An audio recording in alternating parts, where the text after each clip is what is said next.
I'm the executive director of Humane Long Island, an anthrozoologist, and the former senior manager of PETA's Animals and Entertainment campaign.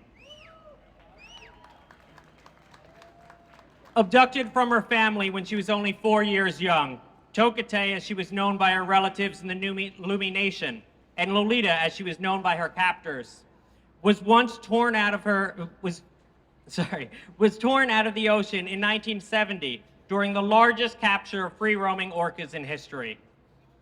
Hunters used speedboats, airplanes, and explosives to corral the entire southern resident orca community into a narrow cove. 4 drowned, and 7 youngsters were abducted from their families and sold to aquariums around the world.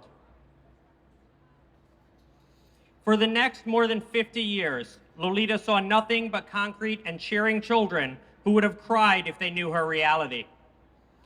For the first decade, she shared her tank with an orca named Hugo. However, Hugo protested so robustly against his captors that he killed himself, ramming the walls of their tank 43 years ago. Toki was without same-species companionship ever since. Activists like you and I urged the Miami Seaquarium to end Toki's hellish life in a concrete cell and release her to a seaside sanctuary where she could dive deeply, feel the ocean's currents, and even be reunited with the orca believed to be her mother. And for the last few months, this plan was almost realized. However, sanctuary came too late, and on August 18th, 2023, Toki died after more than half a century in the smallest orca tank in the world. Normally, this is the time one would call for a moment of silence. However, as activists, we should never be silent. Thank you. Yeah, let's hear it.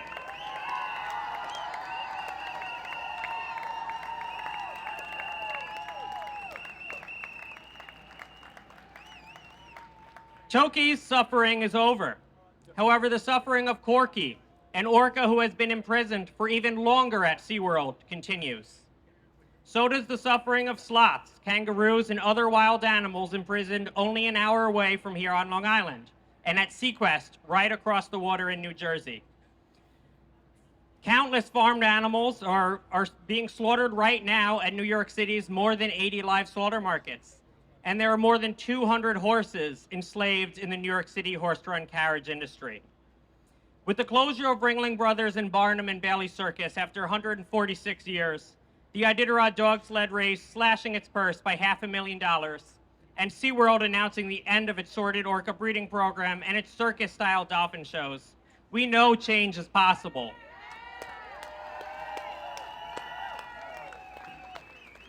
We defeated Sequest on Long Island.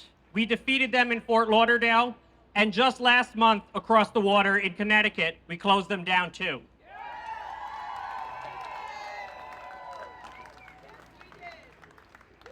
Every year, Rachel and I rescue a dozen or more ducks, chickens, turkeys, and more at live slaughter markets without giving them a dime. And you guys can do this too. Signing petitions and posting on social media is good, but it's not enough. Attending this march once a year is great, but again, it's not enough. And even being vegan, which saves 200 animals a year, is not enough. We need strategic actions with attendance like this consistently, every day, around the world. We need you guys to be activists. We need more vegan activists, not more plant-based eaters.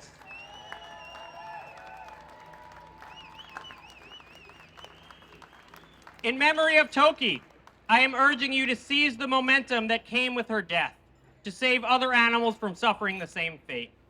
Join Humane Long Island, join PETA, join Rachel, not just at today's march, but throughout the year, and take power in Margaret Mead's words, never doubt that a small group of thoughtful, committed citizens can change the world. Indeed, it's the only thing that ever has. Thank you.